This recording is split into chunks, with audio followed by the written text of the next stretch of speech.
Live from the world's capital markets, here are the latest financial headlines brought to you by News Factory. Hello and welcome to Friday's Daily Financial Report.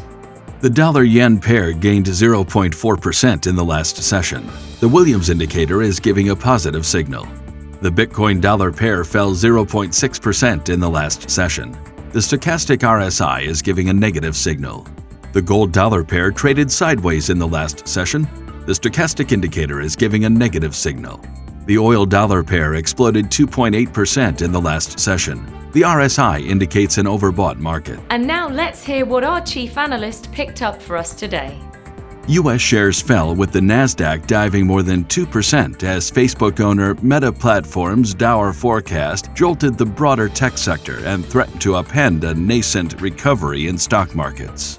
Raghu Yalagada's Falcon X has become an industry leader for institutional investors looking to get involved with crypto and has been rewarded with a $4 billion valuation.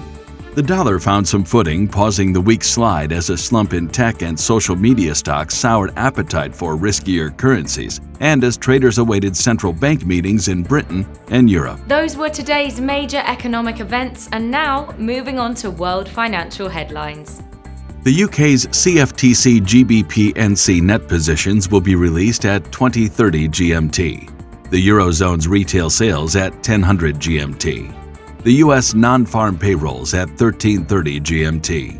The UK's market construction PMI will be released at 09:30 GMT. Germany's factory orders at 0700 GMT.